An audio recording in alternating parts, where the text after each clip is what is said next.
નમસ્કાર વિદ્યાર્થી મિત્રો, મારી યુટ્યુબ ચેનલ સંજય પટેલમાં આપ સૌનું હાર્દિક સ્વાગત છે.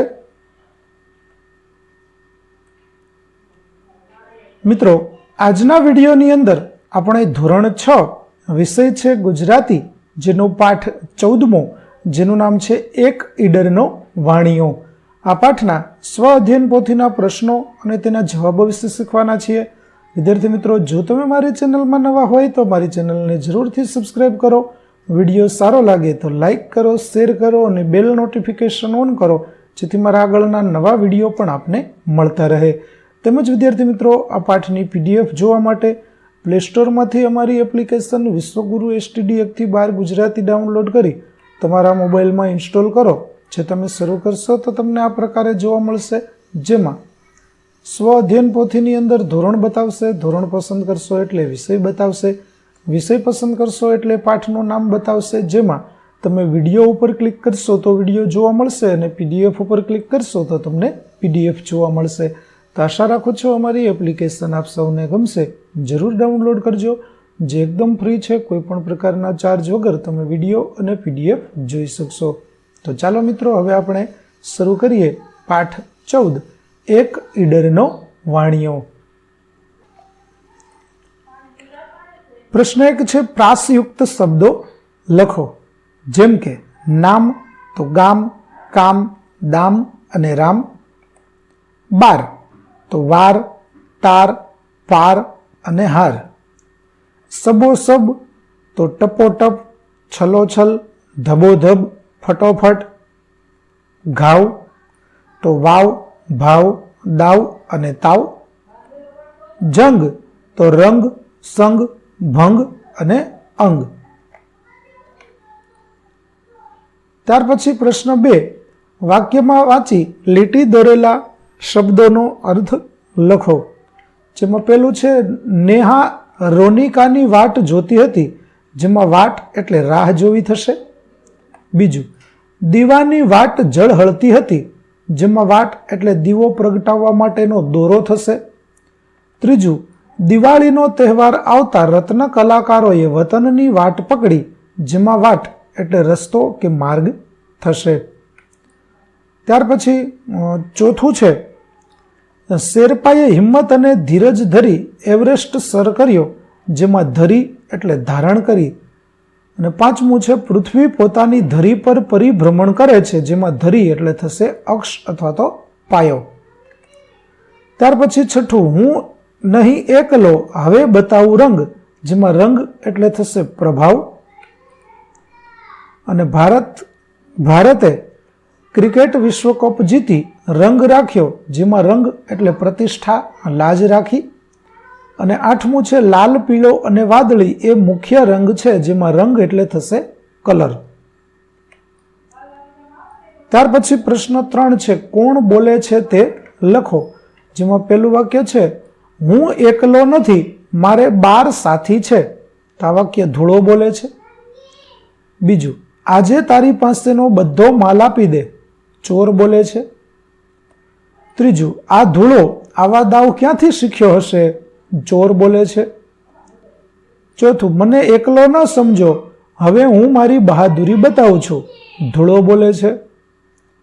પાંચમું, જો 12 જણા છૂટશે તો આપણે મર્યા સમજો. ચોર બોલે છે. અને છઠ્ઠું, તમારા 12 સાથીના નામ અમને ગણી બતાવો. તો આ વાક્ય બાળકો બોલે છે. ત્યાર પછી ચોથો પ્રશ્ન, આપેલ પંક્તિને વાક્ય સ્વરૂપે લખો. જેમાં પેલું છે,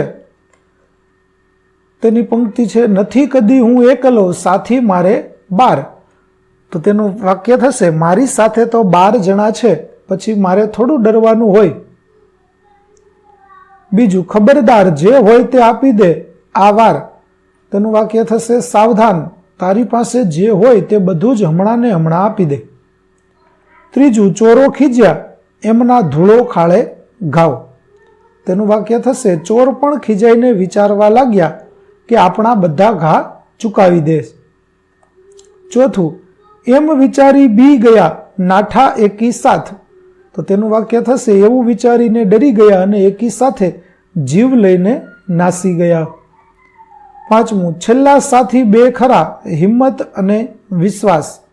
તો તેનું વાક્ય થશે, છેલ્લા બે સાચા સાથીદારો તો હિંમત અને વિશ્વાસ હતા. ત્યાર પછી પ્રશ્ન 5, સાચા વિકલ્પ સામે ખરું કરો. જેમાં પહેલું, ચડ્યો બીજી વાટ એટલે, તો જવાબ આવશે રસ્તો ભૂલી ગયો. બીજું, અલ્યા નથી હું એક એટલે, તો એનું વાક્ય થશે, મને એકલો ન માનશો. ત્રીજું છે, આજે દઈ દે માલ એટલે, તો તારી પાસેનો બધો સામાન અત્યારે જ આપી દે. ત્યાર પછી પ્રશ્ન 6 છે, ઘટના ક્રમ પ્રમાણે ગોઠવો.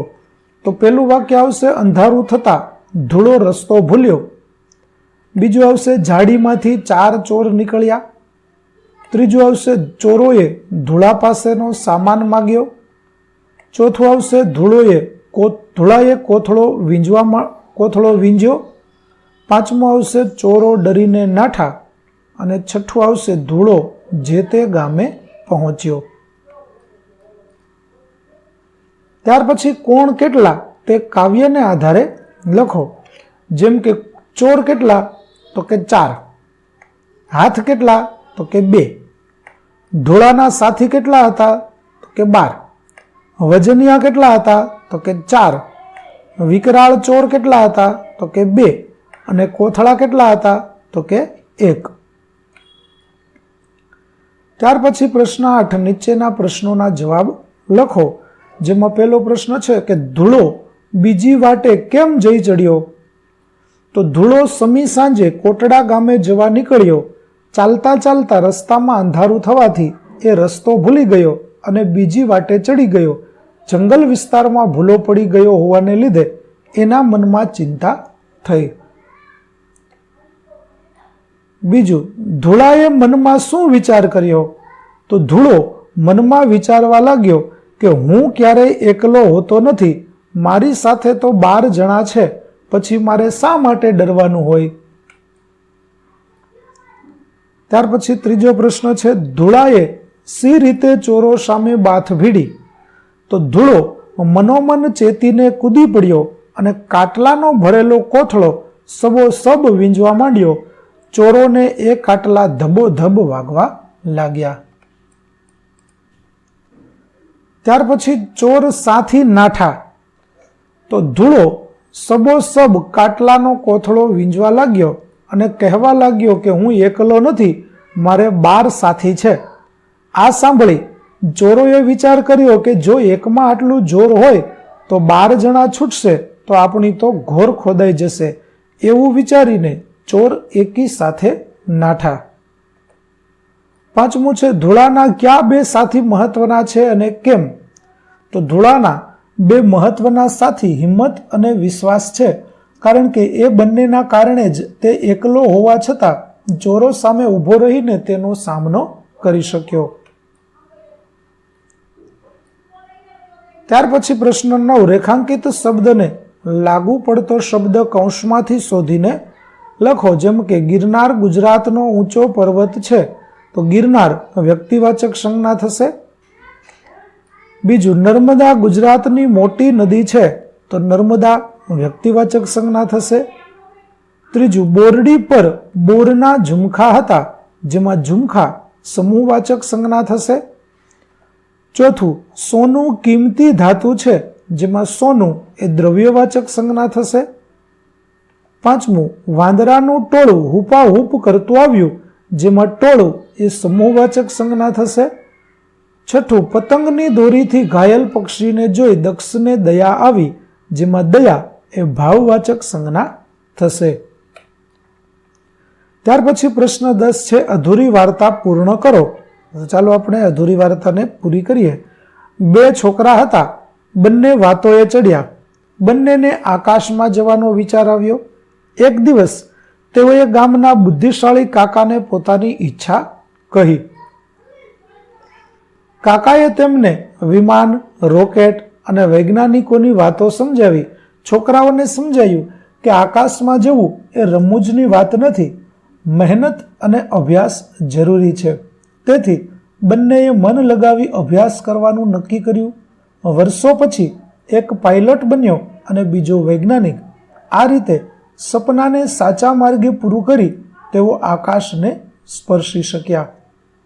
તો વિદ્યાર્થી મિત્રો, અહીં આપણો પાઠ 14 એક ઈડરનો વાણિયો ના સ્વાધ્યાયપોથીના પ્રશ્નો અને તેના જવાબો છે તે પૂરા થાય છે. આગળના પાઠના પ્રશ્ન અને તેના જવાબો મેળવવા માટે મારી ચેનલને જરૂરથી સબસ્ક્રાઈબ કરો તેમજ PDF જોવા માટે પ્લે સ્ટોરમાંથી અમારી એપ્લિકેશન વિશ્વગુરુ STD 1 થી 12 ગુજરાતી ડાઉનલોડ કરો, જેમાં આપને ધોરણ 6 તમામ વિષયના સ્વાધ્યાય સોલ્યુશન, સ્વાધ્યાયપોથી સોલ્યુશનના વિડીયો અને PDFો મળી રહેશે, જે એકદમ ફ્રી છે. કોઈપણ પ્રકારના ચાર્જ વગર વિડીયો અને PDFો તમે જોઈ શકશો. તો આશા રાખું આપને જરૂર ગમશે. ફરી ડાઉનલોડ કરજો. ફરી મળીશું આપણે નવા વિડીયો સાથે. ત્યાં સુધી આવજો.